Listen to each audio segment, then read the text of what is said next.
Hello, and welcome to today's webinar. And I'm Steve Schmidt. I'm the COABE Professional Development Coordinator, and I'm so glad you're with us today for our webinar, Building a National Community of Practice for Correctional Educators. I would like to first and foremost to thank our webinar sponsor today, which is Origin. And I'd like to turn things over to Adam Henderson, who is the Vice President of Sales with Origin. Adam, thank you again so much for sponsoring today's webinar. Thanks for having us, Steve. I appreciate good morning, good afternoon, wherever you are in the country. As Steve said, my name's Adam. I'm with Origin. For those of you that may not know us, we are a technology company that focuses on programming and corrections. We provide education, rehabilitation, workforce development, and reentry tools to incarcerated individuals in 23 states across the country, from juvenile detention to jails to prisons, minimum to maximum security. A couple of really cool things happened with us this year. We formed a strategic partnership with Instructure to provide Canvas as our LMS, learning management system, going forward, and really being able to leverage and give a more real world experience within LMS. So you're able to uh, deliver content as you would in a lecture hall or a classroom, and be able to have incarcerated learners be able to experience that while securely delivering that, of course. And then the most recent news is Origin acquired Honest Jobs to kind of build out some of that re-entry and workforce. So if you're not familiar, Honest Jobs has a live job board that has conviction filtering. So if you were sentenced for arson, and you're looking to be a delivery driver in Baltimore, you will be able to see by color code the positions and companies that are willing to that you can apply to, that hire fair chance hires based on your convictions. The nice thing is also you're able to see the verified hires of formerly incarcerated individuals. But they also have a full reentry suite. So if you are returning to Seattle and you need housing, or you need clothing or interview prep and different things, you can start building your plan prior to release. So I look forward to seeing everybody at COABE. We will be there in force in Indianapolis. We have several presentations going on. And always here, happy to support the educators, helping people provide a hand up while people are incarcerated. And I'll leave you with this. I saw this quote this morning, and it really kind of resonated with me. And it resonated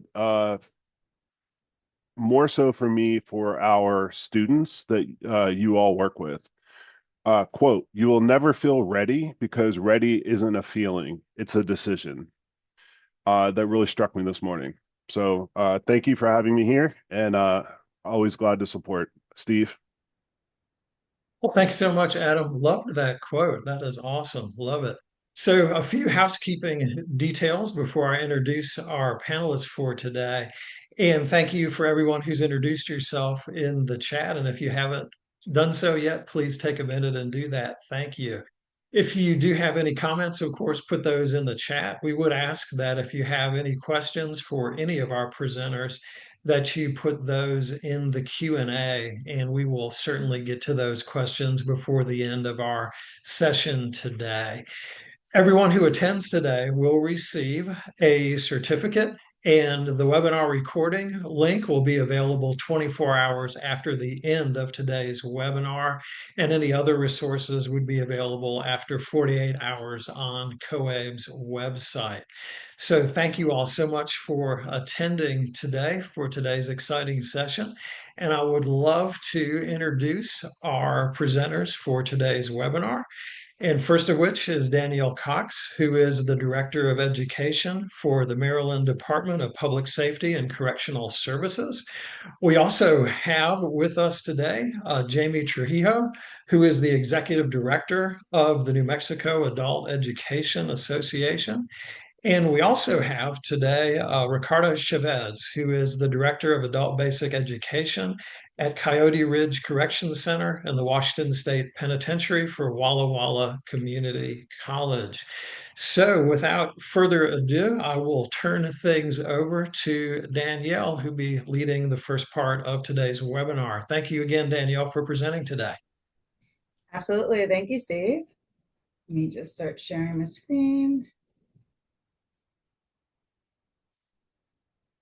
All right. All right. Again, welcome everybody to the webinar, learning about building a correctional education community of practice and our first ever inaugural cohort that will lead this community. So really quick, other than being the director for Maryland DPSES, I'm also on the board of COABE as the director of sustainability. So great to see us, branching out and including corrections more in our webinars and programming. So let's start. We'll just do a couple little introductions here. Ricardo, I'm going to go ahead and let you introduce yourself and say a little bit about yourself. Hey everyone, Ricardo Chavez from Washington State, Director of Adult Basic Ed. I've been in corrections education for about 17 years. I've really enjoyed working with the faculty, with my staff, with my students, and really, to kind of Danielle's point and kind of what maybe Adam had also mentioned, this is a really great opportunity for us to come together in a very specific time to work together on a national level to highlight and support each other in corrections education. So great opportunity, excited to pretty much be here, and thank you all for coming. It's great to see the chat and just see all those states and all those facilities and all those people coming in. So amazing. Thanks, Ricardo. And now 129 participants so far. That's amazing. Jamie. Hi, yes, my name is Jamie Trujillo. I am the Executive Director of the New Mexico Adult Education Association. I am also the Director of Accessibility Engagement for the COABE board, and a big part of that is corrections education. So I am very excited that we're going to be able to kick off this new community of practice. I myself taught in corrections education for 3 years, many years ago, but it's still a population that is near and dear to my heart. And so I am very excited to be embarking on this with everyone. Great. Thanks, Jamie. Really quick in the chat, guys, if you could just share something like either it could be a resource, a support, maybe even like a barrier that you would like to have access, a resource or support that you would have liked to have access to when you started teaching in corrections that would support some of the barriers that we see for our students and our teachers. If you can throw that in the chat, that'd be really great to hear from you. All right. So, Ricardo, I'm going to let you get started with talking about why community practice. So, one of the exciting, developments over the last few years, especially kind of after COVID, was a lot of development of communities of practice where we were really building networks across. It could be a region, it could be a state, it could be nationally or internationally. But one of the things that I think that Jamie and Danielle, when we have our conversations, it was really an exciting piece to talk about having a cohort working within a community of practice to really kind of highlight specific issues that were happening at this moment in time. Bringing together people from all over kind of the nation to work on very specific kind of us issues, but also, to offer, support and a supporting hand and a listening ear and a supporting voice pretty much in a time when you need it. But also to hear and to listen to some of those things happening at the same time. One of the main things that a community of practice does is it's usually built kind of on 3 different pieces. It's built on the domain, it's built on the community, and then the practice. And when we really think about how the domain works, is how do we define excellence as instructors in corrections education? And a lot of that is there's a kind of an interesting idea that, and there was a few things about quotes. One of my favorite quotes right now is, "Isolation is the enemy of innovation." And if we think about that right now, the more connected we become, the more innovative we become. And so breaking that isolation comes about not just as a quote or a really happy kitty poster you have in the background, but really about saying the more diverse people we have in this room, whether it be a Zoom room or a conference or pretty much a space at your facility, the better ideas that we have to support each other with. And I think when you break down that isolation specifically by reaching out and by connecting with people that are as equally or more passionate about corrections education as you. And that's really what the community of practice begins to do. That domain is really finding people that are passionate, innovative, excellent, who want to connect with other, innovative and passionate people. You have to be innovative to work in corrections education. There's no way around it. You want the best for your students, you want the best for your coworkers, you want the best for your faculty and your staff, and you really want the best for your students when it comes down to the end of it. And so you have to be innovative. And so a lot of times when we get together in a shared space and you have a diverse pool of innovative people coming together, I almost always say, wow, I didn't ever think about that. Like, I didn't think about that. That's a great kind of way to think about it. And it came about from somebody else being, sometimes objective, but also participating within our same kind of arenas. And so we want to kind of make sure we do that. The next one is the community. The community helps you navigate your unique challenges. And our community is very specifically a combination of kind of two things. One, there already exists a coalition of adult basic ed. That's the kind of the amazing thing. There's already COABE. So there's already a large entity that is a national resource. And there already are, corrections education kind of specialists throughout. We're, and everywhere and most of the time I'll meet people at COABE and CEA and some other conferences, whether they're state or regional or national. And it's a really small dynamic group anyways. But it's a lot of times not intentional. And this community, if you want to share those strategies, we want to make sure it's not just something that happens sporadically or kind of circumstance. This is people joining a cohort and participating in a community of practice, knowing that there's going to be some hard work ahead, some great kind of jam sessions where you get to kind of brainstorm and kind of see some of those things, a shared space to kind of listen to kind of some of those barriers and difficulties, to shout out pretty much the joy pretty much of the successes. Danielle did a great job in putting in some of those. That first slide of pretty much the women's graduation is one of the best things.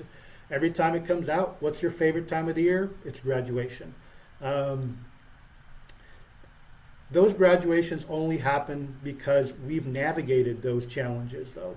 They only happen because we've kind of laid that foundation. And so continue to lay the foundation. If we can make that easier by not repeating pretty much some of those things that pretty much are already happening, by finding out, like with Origin, pretty much how that partner can be kind of a better fit or offer some of those sources, and continuing to meet specifically like at conferences and professional development opportunities like this webinar, or at the conference also. The third piece is the practice, and this is the work. This is you create a braid, a bond.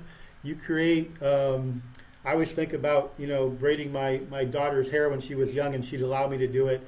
It becomes so strong, it becomes incredibly difficult to kind of come apart once you pretty much set that braid.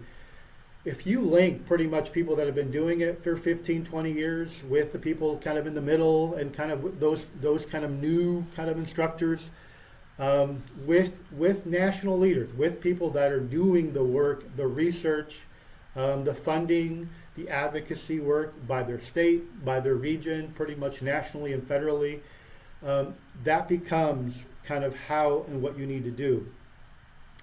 I want something to just real quick in the chat, go ahead and put in what's one resource, that's one piece of support that you wish you had access to when you first started your first week, your first quarter, the first year pretty much as a corrections educator.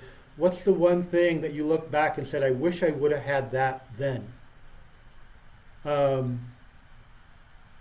Because I think a lot of times the community of practice is trying to gather those things and saying, hey, let's find or create or disseminate pretty much those key things that would make a real big difference for either new faculty.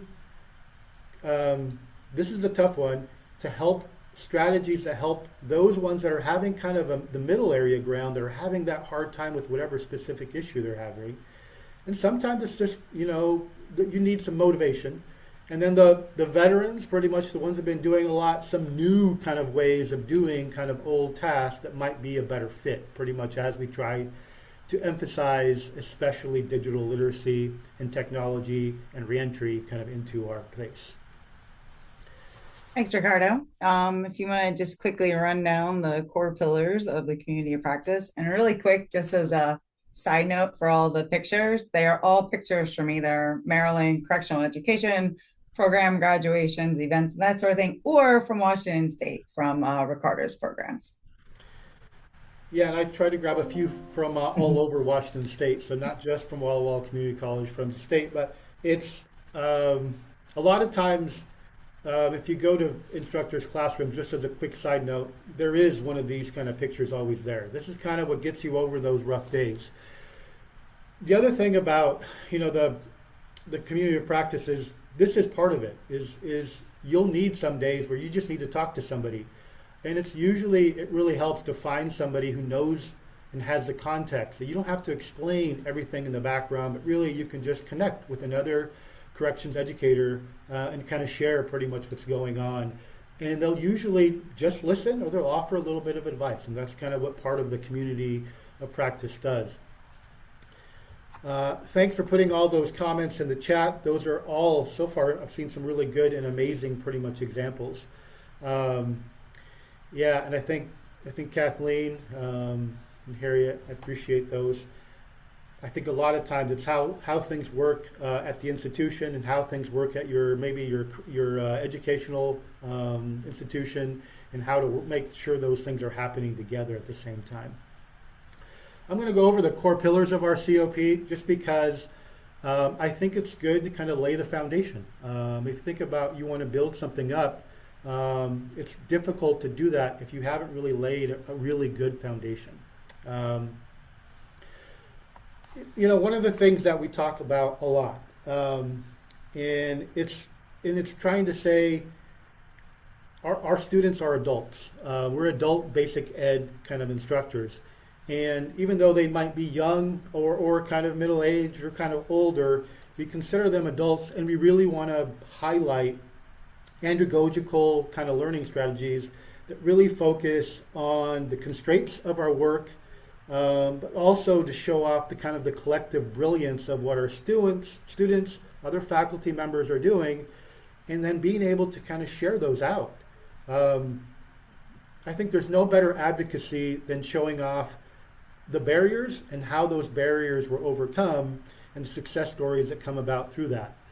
And the one thing that we do usually is we usually do those pretty well within our facilities, within pretty much maybe our colleges or our educational institutions, but we don't do that at maybe a state, a regional or a national level.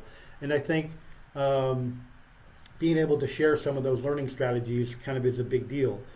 I think um, I think part of the other part is then to the next one, it's just networking. The networking part to me is why the community of practice is such a big deal, because I think you want to connect with people that understand you, and that are extremely excited to share pretty much innovative strategies that they've come up through really difficult and hard work.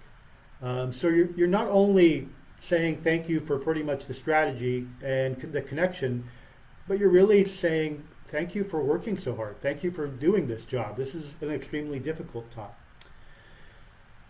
The third one is a continuous, I think, battle that I think a lot of us enjoy. It is a part of making sure that technology continues to kind of be integrated into the skills and the toolkits that we promote. And it's mainly because when our students release, we really want them to be having those skills that are going to get them ready, not for continued prison sentences, but really for a life outside in the community that will require for them to have pretty much those skills. And so we want to make sure that they're mimicking something very similar.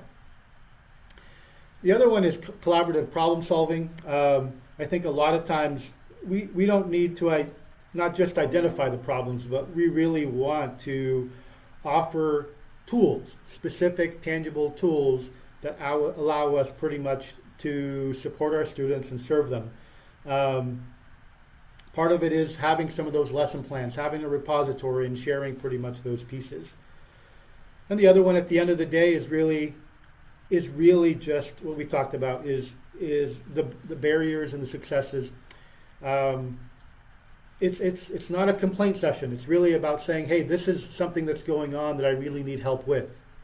And as adults, I think we are much better, and as adult educators, we're much better at doing that. At saying, I have this issue, what do you think? And how can I help? Or, you know what, let me offer you some sage advice pretty much on this thing. Or I don't know, but guess what? Through this network, this national network, I'm pretty sure we can find out somebody that does understand that.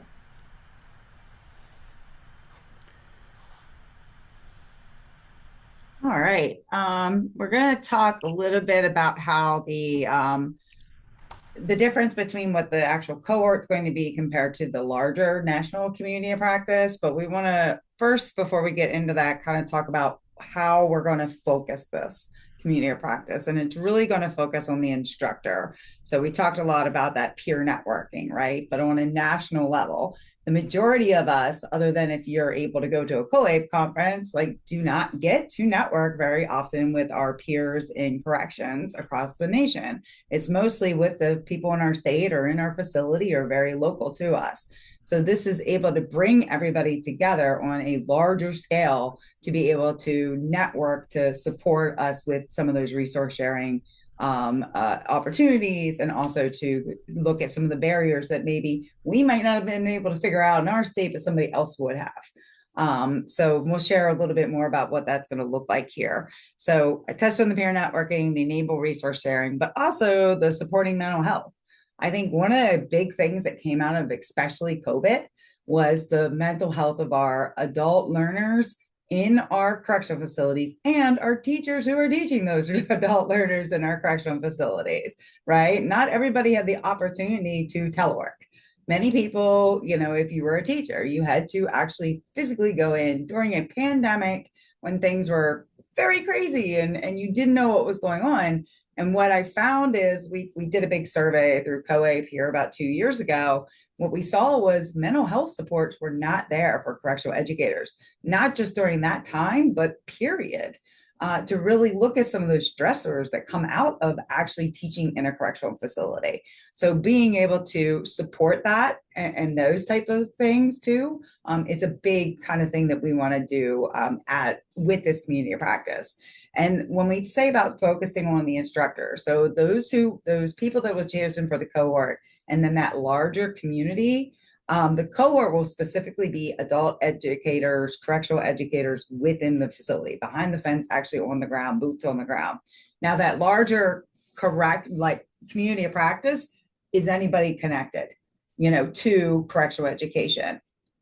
but we're doing more support for that instructor, right? So connecting those veteran instructors with the novice, to connecting those national leaders. So if you're a national leader in corrections, or you're an administrator or a coordinator or a director, connecting you with some of those on the ground people in other states to help support them. And what are some of the things that you guys came up with, right?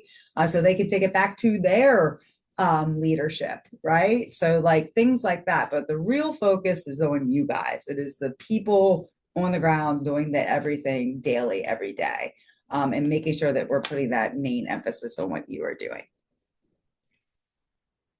The next thing, COABE and corrections education, sorry, tongue tied, a force multiplier for instructors. And what we're talking about here is leveraging the national advocacy network that COABE already has available to us, as the leader in advocacy and obviously professional development for our adult educators nationwide. So being able to leverage those opportunities with our this community of practice, integrating strategically, making sure that we are amplifying how our impact as COABE, that convening power, the correctional education strands at the COABE conference, how you guys, if you join this, can really support that and make it bigger, right? And make it more intentional, like Ricardo used, really for those instructors.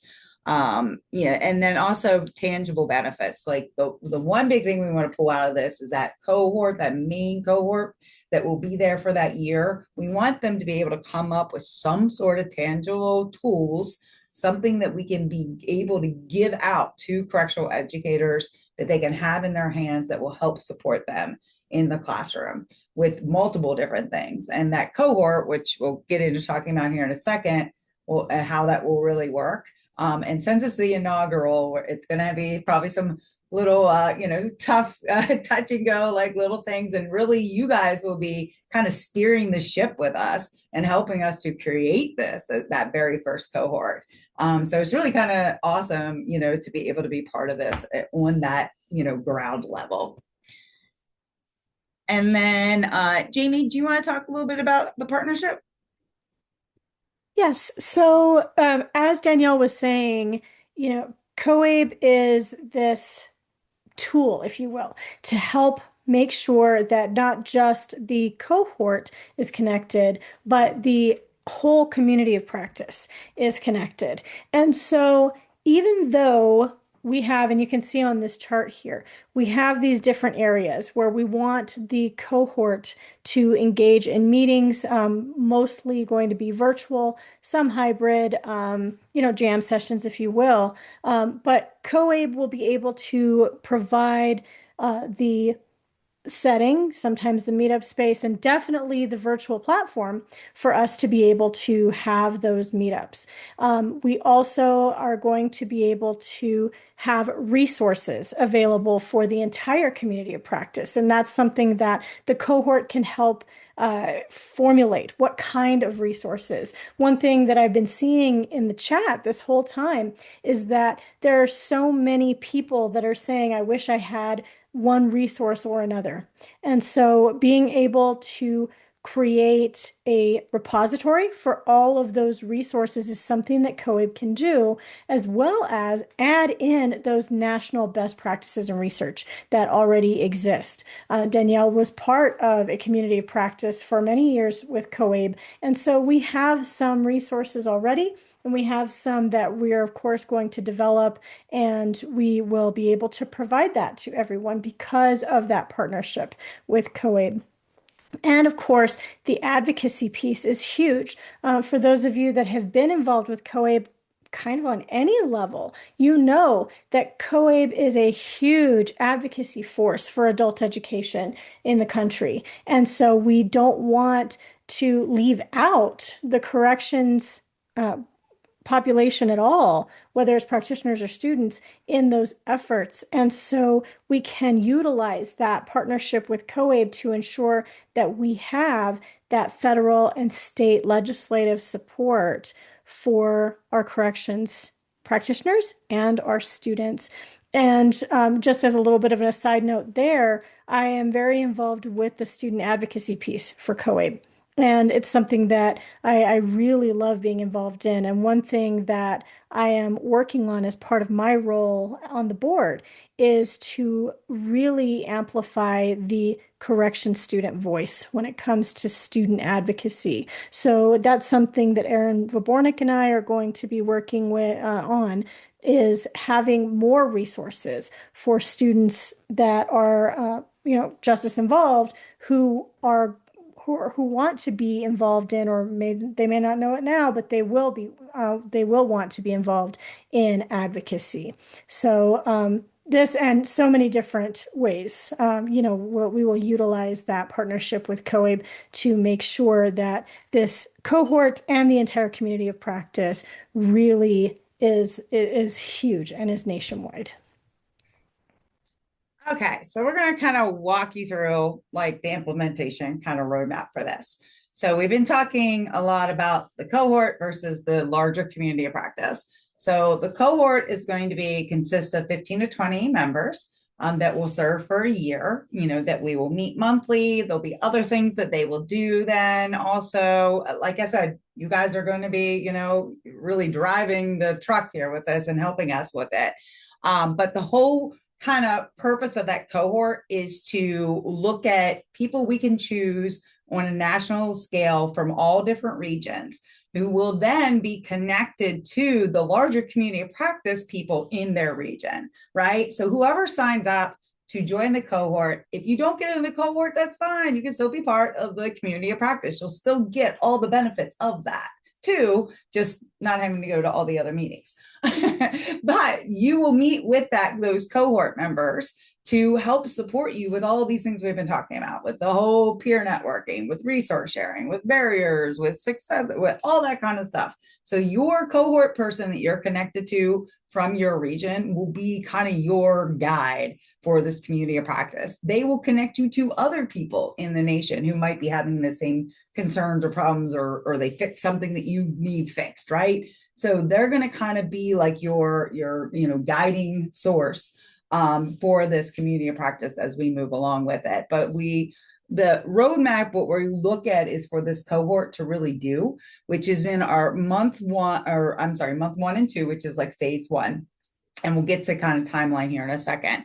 They are going to help us create a plan of action, identify goals, outcomes, set the community norms for this community practice, and also for the cohort itself, right? Kind of come up with in corrections, we are all big on our SOPs, right? Our standard operating procedures. We're not going to call it that, but same kind of thing, right? Coming up with how are we going to run the show here? That'll be month 1 and 2, which we are going to kick off at the conference. So, and we'll learn a little bit about that towards the end of the webinar. Phase 2, which is months 3 and 4, will be starting those monthly meetings to implement that plan of action, starting those shared resources between those cohort members, right? To really start planning and figuring out how we're going to do this. We're going to create that national feedback network. That's when we're going to start connecting people to the community of practice in their region, and then start really kind of working on those tangible tools. So as a cohort, what do you want to create that we can give to correctional educators to help them in the classroom, right? So, and then each cohort, as we go year by year, will have a different kind of goal or outcome. So this cohort comes up with this and they do this, and then we'll continue what they started with, meaning the norms and the goals and all that kind of stuff, but their tangible tools will be different, right? So each year they'll come up with something else that they're going to work on. And then phase 3 is month 5 and beyond, right? For the rest of that year, which is launching those knowledge sharing sessions. I think, Ricardo, you called them jam sessions, right? Establishing those feedback loops, finalizing all those goals and outcomes that the cohort came up with, finalizing that toolkit or whatever it is that they decided, that tangible tool that they do. Really making sure that we are being intentional with who are we connecting to and who we're connecting with. So making sure that we know that those community of practice people that are in that cohort leaders region, how many years have they been behind the fence teaching? Are they a novice? Are they a veteran? Are they a national leader? Are they this? Are they that? So that we can connect them with like a 10, 15-year veteran with somebody who's only been teaching 1 or 2 years, so that we can really start doing that peer mentorship. Success metrics. Do you want to run us through this really quick, Ricardo? We got about 2 minutes for it. Sounds good.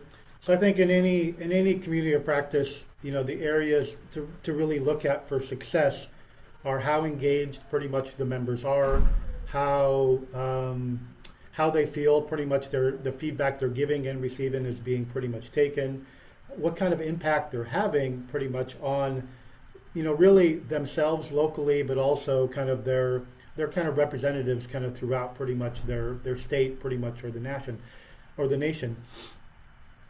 The part of the success for this is very simple. There has to be kind of a feedback loop built in for continuous improvement, right? And so that the cohort member will be connecting with their region really to make sure there's a continuous amount of a conversation happening from a cohort level to the community of practice level. That's really exciting because it allows pretty much people to be listening in nationally, and then when the cohort comes together, wow, this is what's happening kind of all over the U.S. And these are the issues and the ideas and the barriers and the successes that we've had. It allows you to make sure that those items that you're sharing, they're being used by instructors and students. That's a bare minimum. Like, it has to be useful. The other part is that we hope that through all this idea that we're doing, that pretty much students are completing and kind of finding that information, and the faculty are also doing better. And that means they're doing better in the programs by completion rates and certifications. The other part I think that you really want to focus on is that you have to keep up to date with what's happening now. And the only way to do that is to listen pretty much those individuals at that point. Only then can we enhance learner success, right? We can't enhance learner success if we're doing something from 5 or 10 years ago, because we're already behind in this kind of tech savvy, heavy kind of world. And the other part is, if we give those tools, we give that toolkit, that resource, that tangible benefit to those instructors will feel pretty much like they are a bigger part of that team, as a part of that community of practice, as a part of that thing that is proud to say, I'm a correctional educator,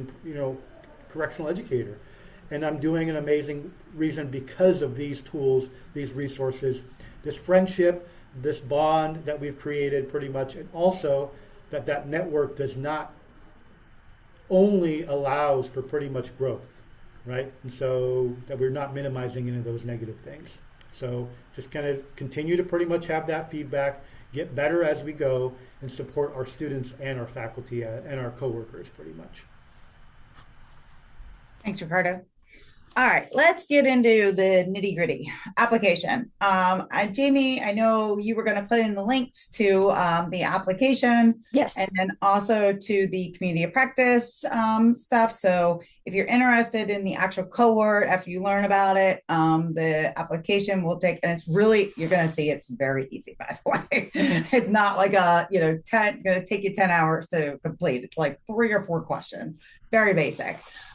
So that'll be for the cohort. Anybody, and like I said, and then anybody could be a part of that community of practice, and correctional educators out there, instructors in our facilities across the nation. But the first cohort is going to be comprised of COABE members from various states across the nation. All right. The focus, like we were kind of talking about, is advocate, promote for correctional students, and also for instructors. The selected members are focused on building that network with others, right? On those learning strategies for adults and especially not just learning strategies for adults, but learning strategies for adults within correctional education field, right? This is a little different. Mentorship, that's a huge piece that we want to really, really focus on with this. Expanding digital literacy skills, collaborative problem solving, and creating those tangible tools, sharing barriers and success.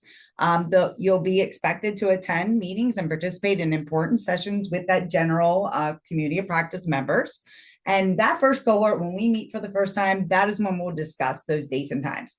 when are going to be the best dates for the cohort to meet monthly, right? To do that. And then you'll get together with your community of practice people to come up with the best date and time to do that, to do the main regional community of practice meeting, your jam session meetings, right?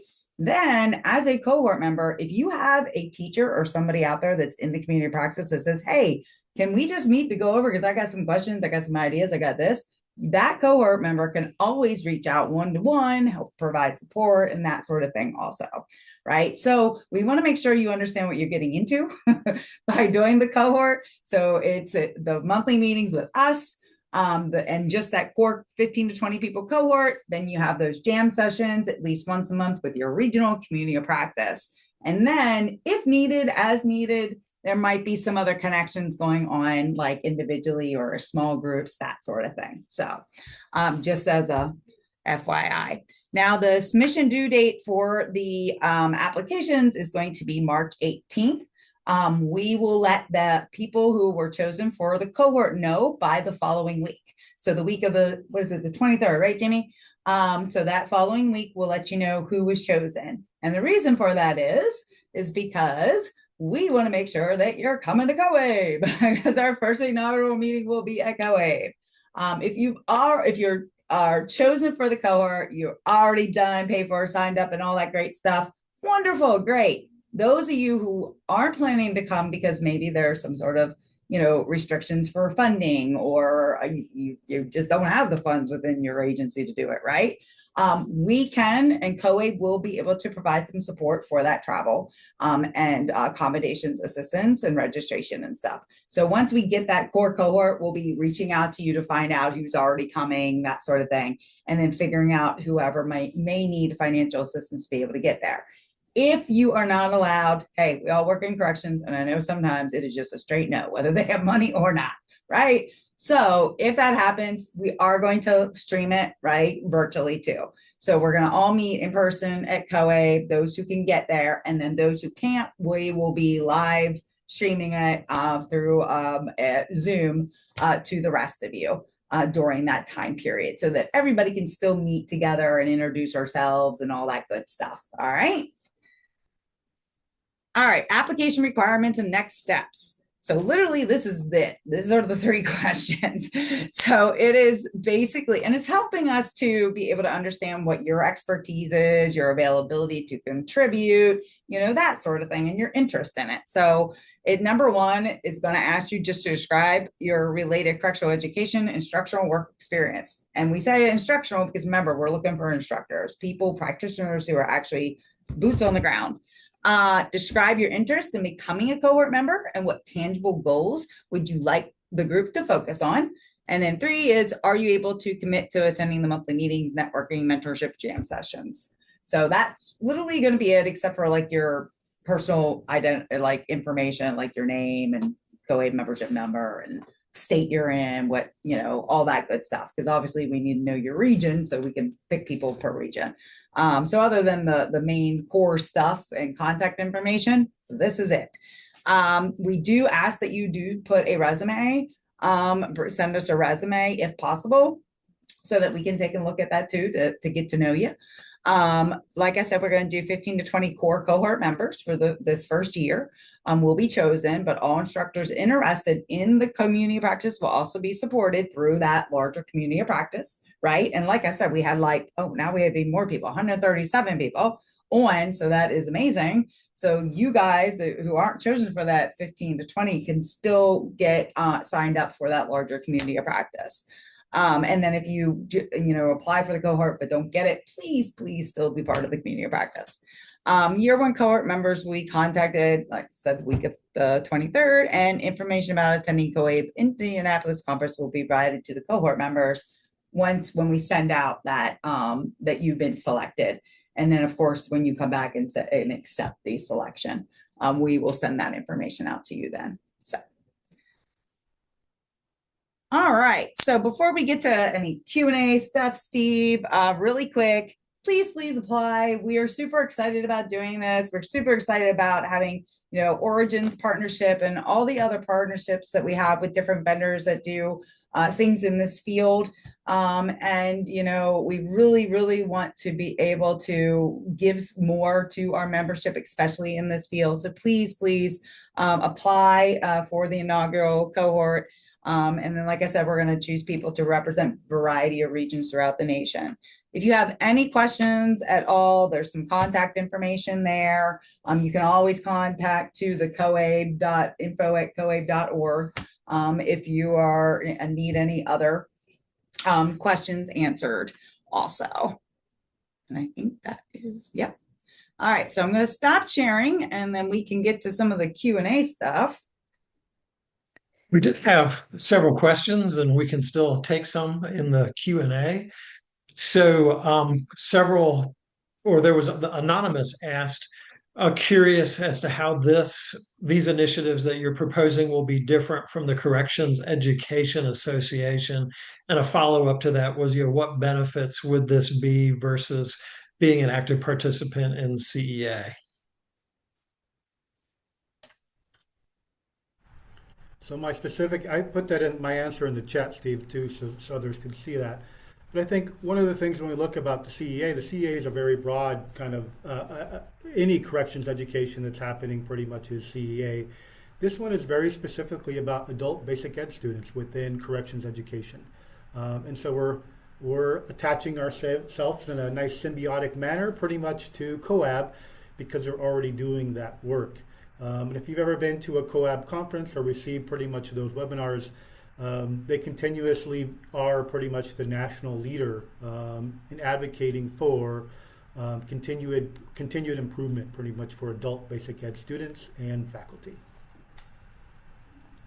Thank you. And Adela asks, if we're not able to attend the COABE conference, will that affect us from being selected into the cohort?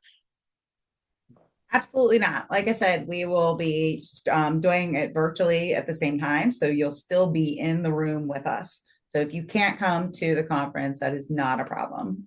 We will be, but we do, we wanted to kind of do something big for this inaugural, well, for all of them, to get you all together at least twice during the year. So like to get you together for COABE here. And then, when we do COABE next year to really present out on what we did, right? So like the goal is then this inaugural cohort will hopefully do a session at COABE next year about what all you guys did and how it went, and how this inaugural cohort really got started. So no, you do not need to be there. We will definitely still make sure that you are able to participate, even if you can't come to the conference. Also, somebody said about the link for a resume. If there wasn't an ability on that, the cohort sign up to attach your resume, what we'll do is those who actually sent, we will reach out for you and to be able to send it to us and to give you information on how to send that.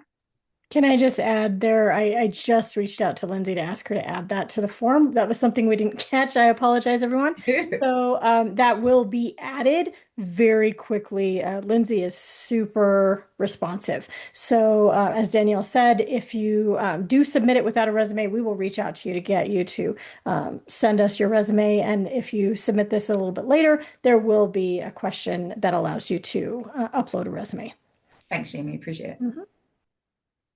Another question, Adela asks, will CEUs or continuing education units become available after completing the cohort?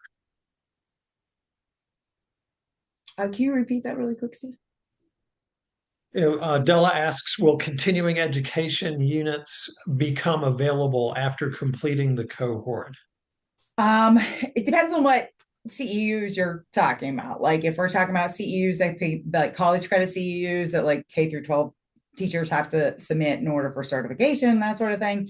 No, but we will provide obviously certificate through COABE that will show that participation in that cohort at the end of it. But actual like CEUs like that, no. And that's only because it varies so much in every state on what are CEUs for correctional educators, right? So yeah, but you will get something though. Just in way of a comment, Tasha mentions it would be great to have a community for administrators also. And then we do have another question from Anonymous who asks, is this for adult facilities only? I'm wondering if you have support for detention facilities for youth. So the first thing that you had mentioned, well, let me get to if you work in correctional education, we are really kind of focus here on adult. And only because that is COABE's focus, right? We are the voice of adult education. So we're really focusing on our state prisons, detention facilities, that sort of thing that are for adults. Juvenile, though, that is a great idea. I think that's something that we can discuss like for after the inaugural cohort and maybe integrating that in. So that's a great idea. I do appreciate you, bringing that up. But you don't have to just be state prison. This could be if you work in a jail, if you work in a detention center, a county lockup, or a state prison, a federal prison, right? So anybody who works with adults in the field of correctional education is welcome to apply for it. And Jessica asks, I'm a volunteer with the Arkansas Community Corrections. She works only with people who are on parole and probation. Would this be helpful for your mission? Those who like teaching, like I guess that's the biggest thing. Like we are looking at for educators, right? So those who are providing education behind the fence for adults, specifically because of all the barriers that come with that. A lot of times when we talk about parole and probation, those guys who are already out of the fence, right? So there's the other barriers, other issues, other things that go along with that. Like, so really we're trying to like focus on those specific things that are our larger community and our larger community of correctional educators are those who work behind the fence in those facilities that I mentioned. And Steve, I noticed some people were asking about like, for vocational instructors or prison education programs, so our higher ed and like apprenticeship program instructors. Absolutely. If you are an instructor teaching adults in adult education behind the fence and corrections, you are welcome to apply.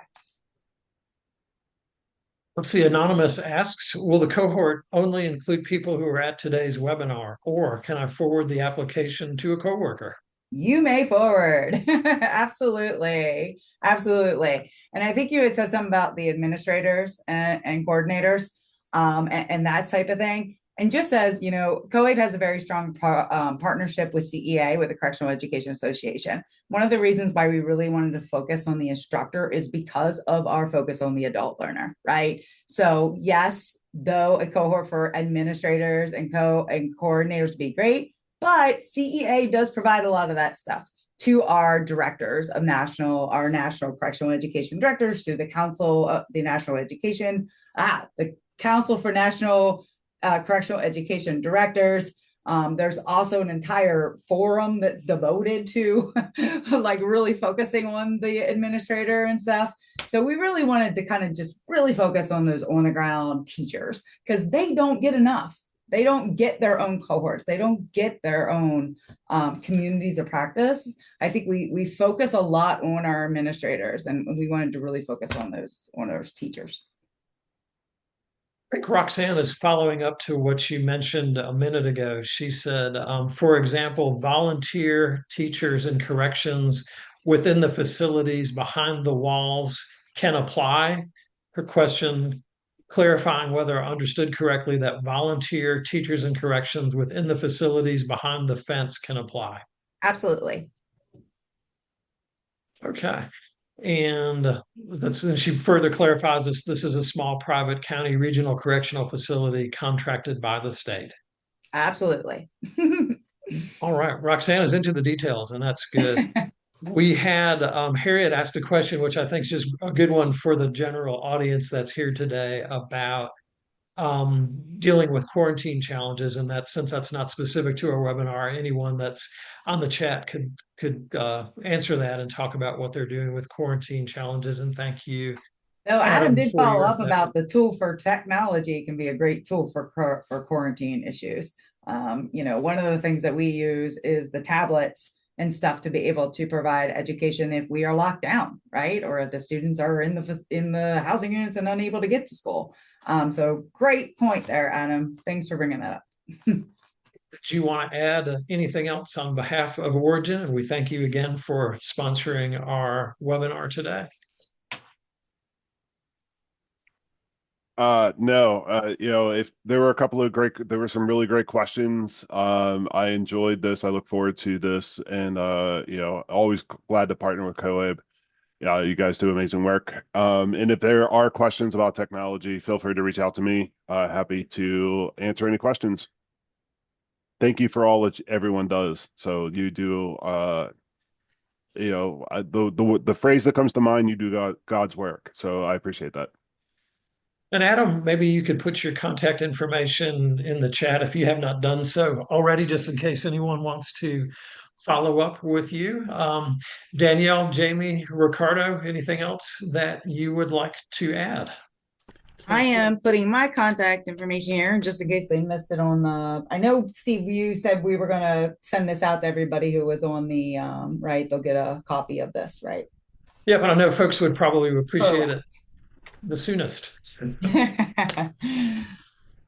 you. I want to say appreciate pretty much Adam, Origin, COABE, all the partners. Jamie and Danielle have been amazing.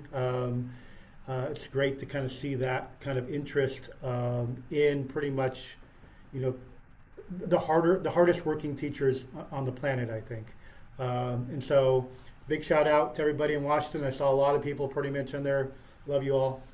See you soon. Yeah, and I want to do a shout out to Ricardo. He was really instrumental in getting this up and running. He came to us with this idea. So thank you, Ricardo. Yes. So we're happy to have him on board with really steering this ship. And thank you all for coming. Thank you all so much.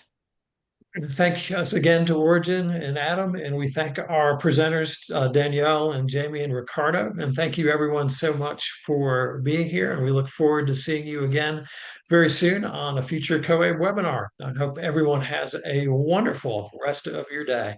Thank you so much.